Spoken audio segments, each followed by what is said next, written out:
स्वागत है आप लोगों का एक बार फिर से हमारे इस YouTube चैनल पर, जहाँ पे हम लोग पढ़ेंगे क्लास 10 का chapter 1 chemical reaction and equation. Chemical reaction क्या होता है, इक्वेशन कैसे लिखते हैं, इन सब चीज़ों के बारे में हम लोग यहाँ पे पढ़ेंगे। तो सबसे पहली बात, केमिकल रिएक्शन क्या होता है वो जाने, और उसका इक्वेशन क्या होता है।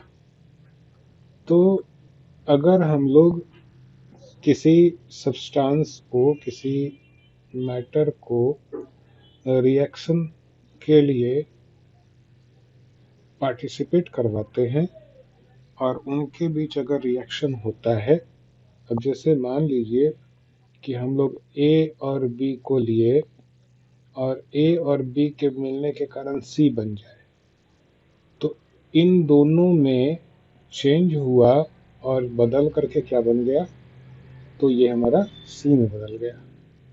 तो इस परिवर्तन को, इस चेंज को ही हम लोग क्या कहते हैं, केमिकल रिएक्शन कहते हैं।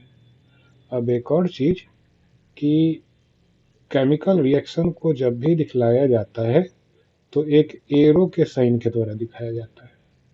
अब एरो के साइन के क्या होता है, कुछ लेफ्ट में होगा और कुछ क्या होगा, राइट में होगा।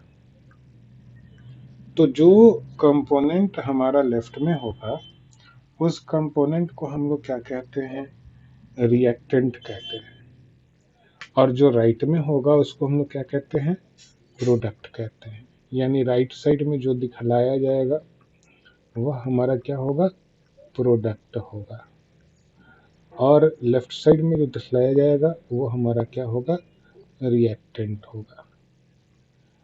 और इन दोनों में बदलाव के समय जो प्रोसेस चलेगा उस प्रोसेस को हम लोग क्या कहते हैं,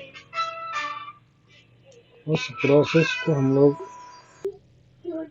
ये जो प्रोसेस है यही हमारा क्या कहलाता है, केमिकल रिएक्शन कहलाता है।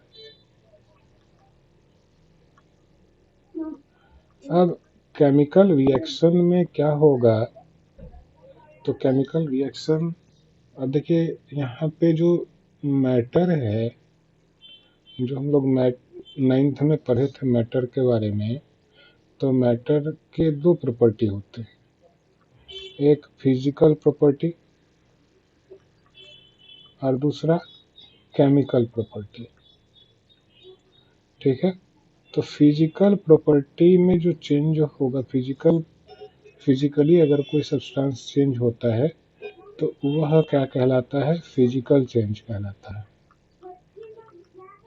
और केमिकली अगर चेंज होता है तो उसको हम लोग क्या कहते हैं, केमिकल चेंज कहते हैं।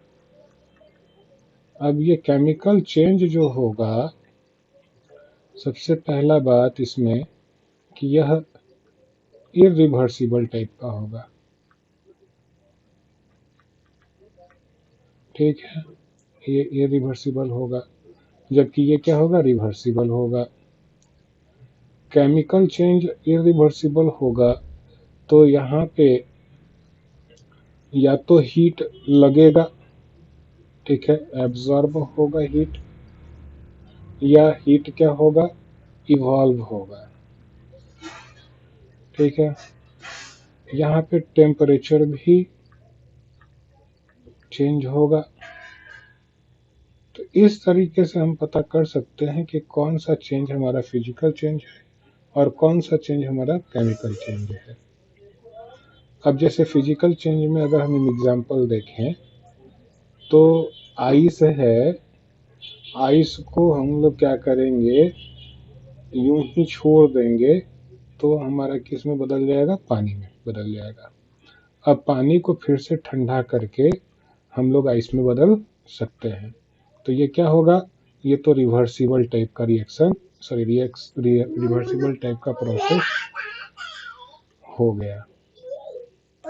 ठीक है, और जो रिवर्सिबल होगा वो हमारा लगभग फिजिकल चेंज होगा। अब ऐसा नहीं कि सारे रिवर्सिबल हमारे फिजिकल चेंज होते हैं, कुछ केमिकल चेंज भी होते हैं। अब ये तो हो गया हमारा केमिकल रिएक्शन के बारे में हो गया, यानी केमिकल रिएक्शन में हमारा कोई सब्सटेंस है, रिएक्टेंट है, वह केमिकली कुछ प्रोसेस के कारण क्या होगा, प्रोडक्ट में चेंज हो जाएगा, और इसी प्रोसेस को हम लोग क्या कहते हैं, केमिकल रिएक्शन कहते हैं। अब केमिकल रिएक्शन में हम तीन चीज पढ़े। क्या पढ़े? तो एक रिएक्टेंट पढ़े, दूसरा प्रोडक्ट पढ़े, और केमिकल रिएक्शन पढ़े। तो हमारा रिएक्टेंट क्या होता है? तो जो भी कंपोनेंट, अब जैसे हम लोग यहाँ पे लिखे कार्बन है, कोयला को ऑक्सीजन के साथ हम लोग क्या करते हैं, रिएक्शन करवाते हैं। तो कोयला कार्बन से बना होता है, और ये कार्बन से बना होता है, तो ऑक्सीजन के प्रेजेंस में अगर ये रिएक्शन करता है तो ये कार्बन डाइऑक्साइड बनेगा। तो सबसे पहला बात कि कार्बन डाइऑक्साइड को फिर से कार्बन और ऑक्सीजन में बदला नहीं जा सकता है। तो ये प्रोसेस कैसा हो गया? तो इरिवर्सिबल हो गया। ठीक है। अब एक और चीज कि ये जो कोयला है, कार्बन है, ये हमारा क्या हो गया, रिएक्टेंट हो गया, और यह भी हमारा क्या हो गया, रिएक्टेंट हो गया, और ये हमारा क्या हो गया, प्रोडक्ट हो गया। अब जब केमिकल रिएक्शन के बारे में हम यहाँ पे लिखेंगे तो लिख सकते हैं, क्या लिख सकते हैं कि carbon is react with oxygen and it produce carbon dioxide. अब देखिए, इस रिएक्शन को लिखने में इतना टाइम लग गया और इतना सारा लिखना पड़ा। अब इसी रिएक्शन को अगर हम लोग सिंबॉलिक फॉर्म में रिप्रेजेंट करें तो उसको हम लोग क्या कहते हैं, केमिकल इक्वेशन कहते हैं। उसको क्या कहते हैं, केमिकल इक्वेशन कहते हैं। ठीक है। मतलब यह हमारा जो लिखा गया, यह केमिकल रिएक्शन का प्रोसेस हो गया, और अगर इसी को हम लिखें C+O2 और इधर हमारा क्या बन गया, CO2, तो ये हमारा क्या हो गया, इक्वेशन हो गया, और ये हमारा क्या हो गया, केमिकल रिएक्शन का स्टेटमेंट हो गया। तो ये हमारा केमिकल रिएक्शन के बारे में हो गया। अब केमिकल रिएक्शन ये जो चैप्टर है, इसमें हमारा इतना ही बात नहीं होता है, और भी बहुत सारी बातें होती हैं। अब देखिए यहाँ पे ये नोट्स के लिए यहाँ पे आपका कुछ स्टेटमेंट्स है जो आप लोग लिख लेंगे नोट्स के लिए। अब आते हैं इक्वेशन के बारे में। तो इक्वेशन हमारा जो होता है वो दो टाइप का होता है। एक बैलेंस्ड इक्वेशन होता है और दूसरा अनबैलेंस्ड होता है।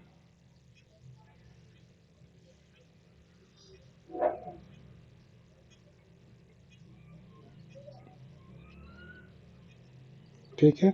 अब अनबैलेंस्ड और बैलेंस्ड इक्वेशन में क्या फ़र्क है, इसके बारे में जाने। तो बैलेंस्ड इक्वेशन में क्या होता है कि अब देखिए कि कुछ लॉ हम लोग 9th क्लास में पढ़े थे।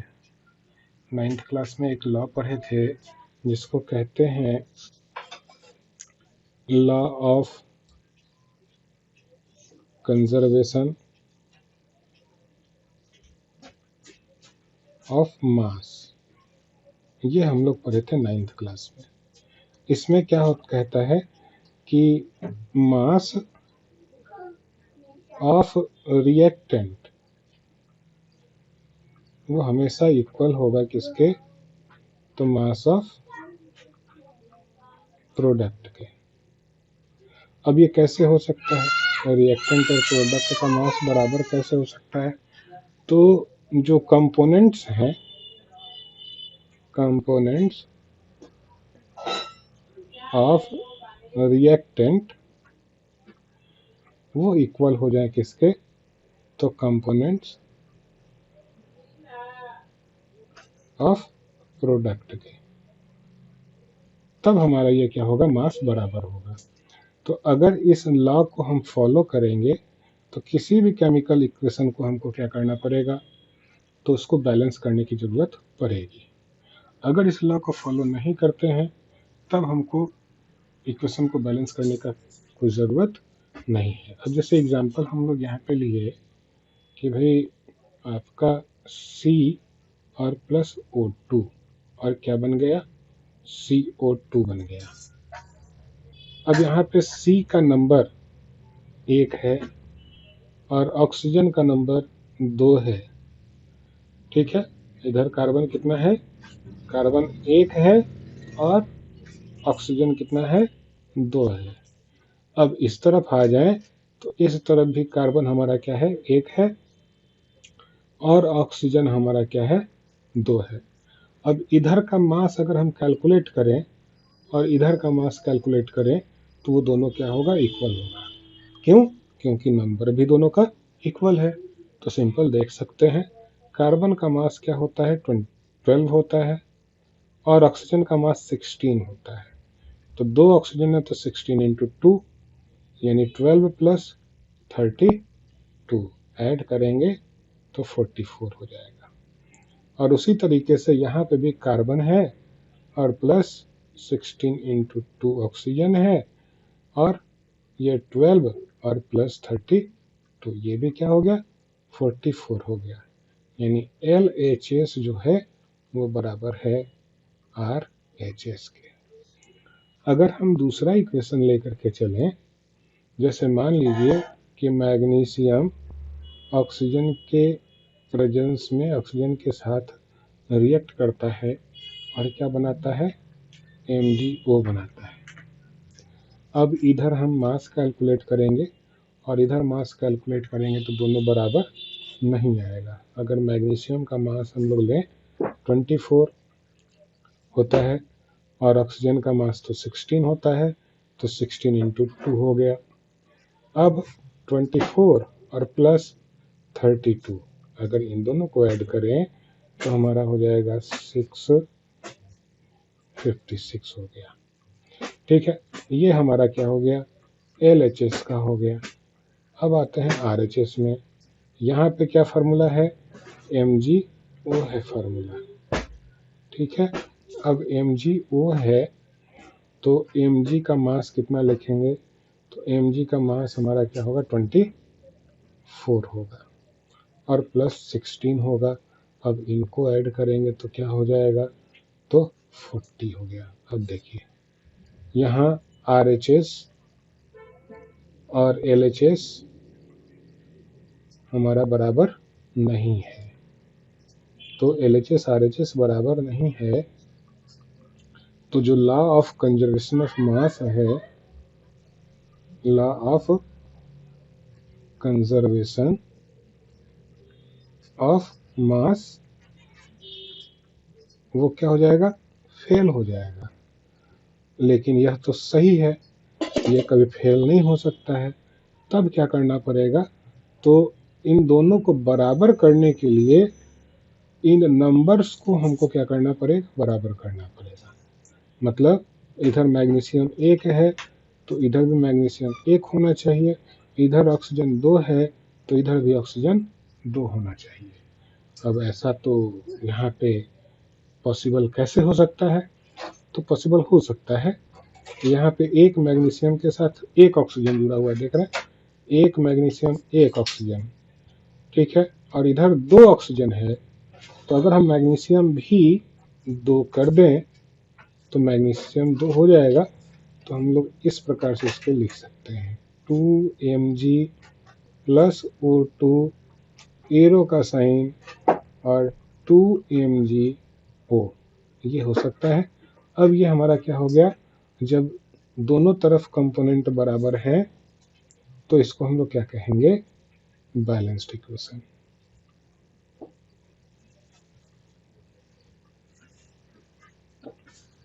और ये हमारा क्या हो गया था, ये उस समय इतना केवल हमारा ये बैलेंस्ड इक्वेशन नहीं था, ये अनबैलेंस्ड इक्वेशन था।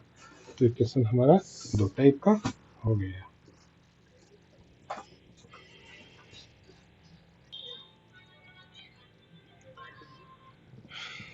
आप यहाँ पे ये देखते हैं केमिकल इक्वेशन क्या होता है, जो पहले समझा दिए हैं।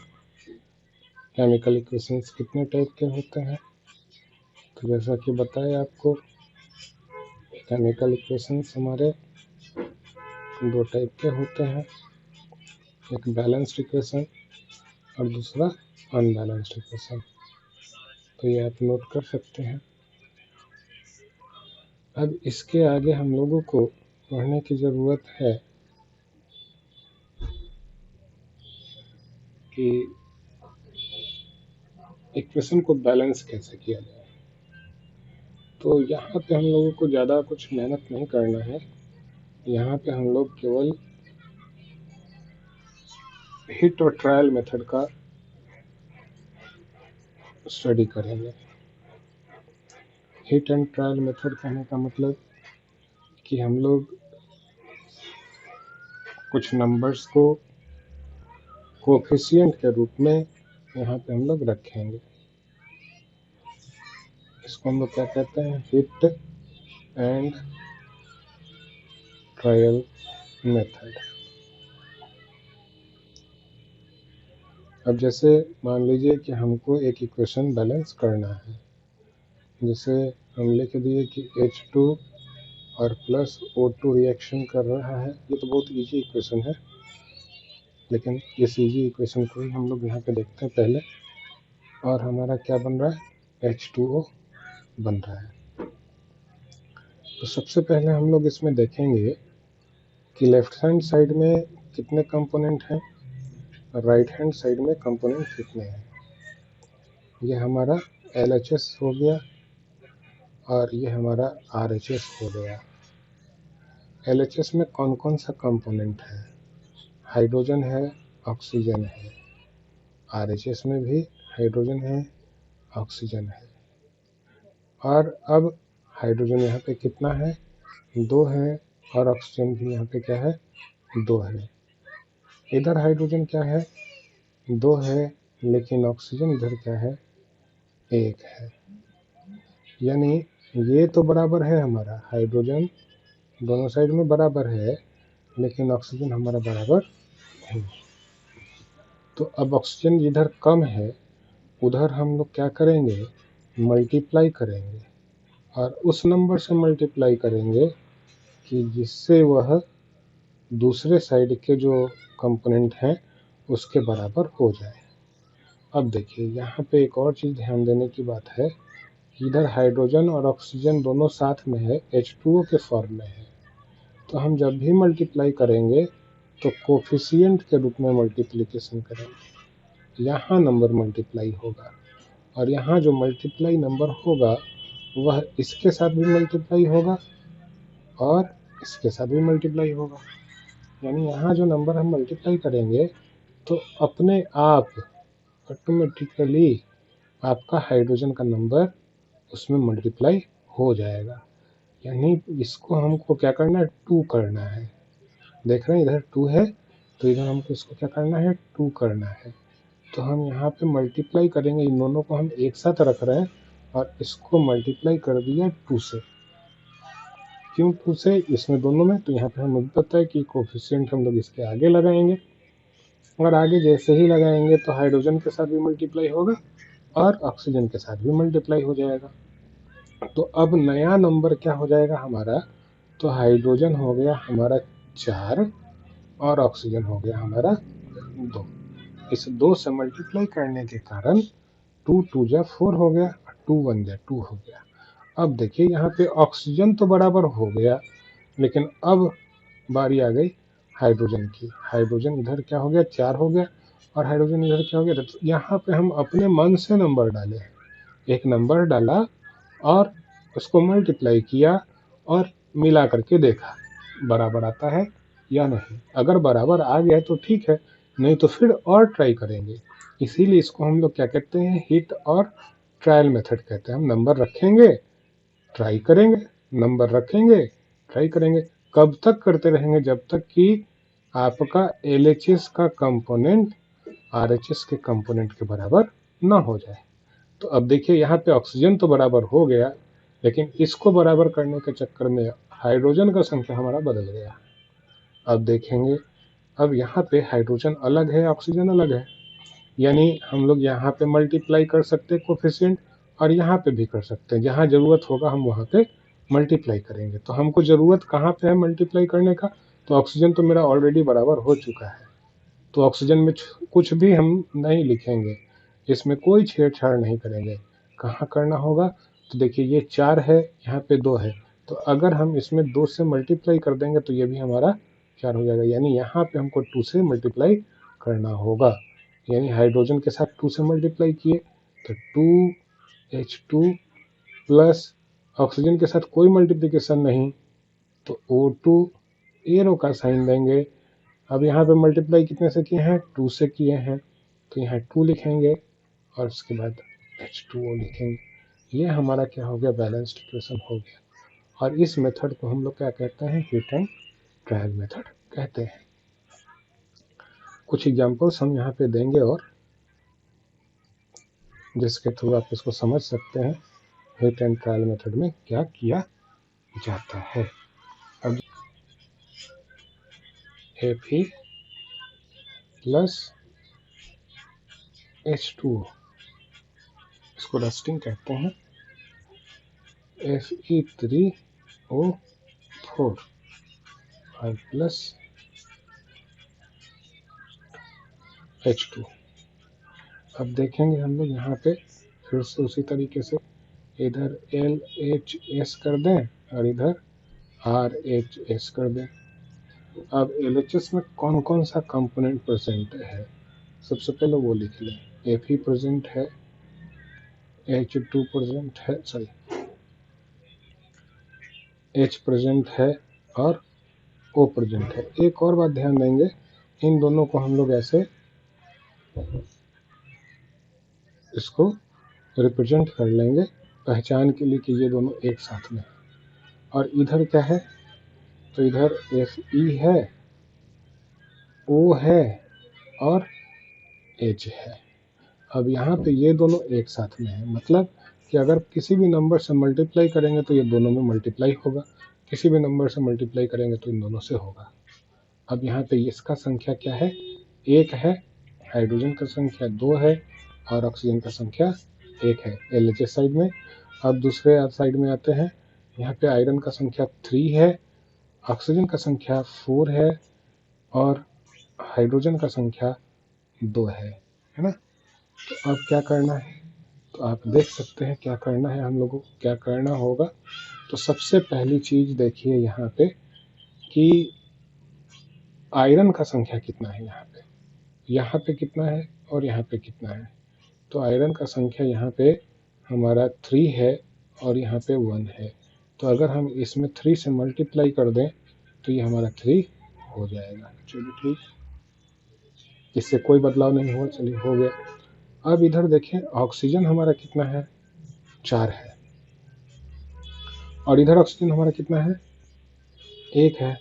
तो अगर हम ऑक्सीजन में मल्टीप्लाई करें 4 से तो यहाँ पे अपने आप हाइड्रोजन से भी मल्टीप्लाई हो जाएगा क्योंकि हाइड्रोजन उसके साथ में है। तो अब जो है हाइड्रोजन का संख्या यहाँ पे कितना हो गया, तो हाइड्रोजन का संख्या हो गया 8 हो गया और ऑक्सीजन का संख्या कितना हो गया, 4 हो गया। चलिए ये तो हो गया बैलेंस। आपका हाइड ऑक्सीजन बराबर आयरन बराबर, बच क्या गया इधर, अब हाइड्रोजन बच गया। हाइड्रोजन कितना है, 2 है। अब इसमें हम लोगों को क्या करना है, ये 8 के बराबर करना है। तो 8 करने के लिए यहाँ से कितने मल्टीप्लाई करेंगे, 4 से, तो ये भी हमारा 8 हो जाएगा। अब नया इक्वेशन फिर से लिखेंगे और जिस कंपोनेंट के आगे जिस नंबर से मल्टीप्लाई किए हैं उसको लिखेंगे। तो देखिए यहाँ पे कितने से मल्टीप्लाई किए हैं, 3 से, तो यहाँ पे 3 लिख दिया, प्लस यहाँ पे कितने से मल्टीप्लाई किए हैं, 4 से, तो 4H2O लिखा। अब एरो का साइन, यहाँ पे कितने से मल्टीप्लाई किए हैं, तो यहाँ पे कुछ नहीं मल्टीप्लाई किया गया, यहाँ पे कुछ नहीं मल्टीप्लाई किया गया, तो यहाँ पे Fe3O4 लिख दिया, और प्लस यहाँ पे कितने से मल्टीप्लाई किया गया, 4 से किया गया, 4H2O हो गया बैलेंस्ड।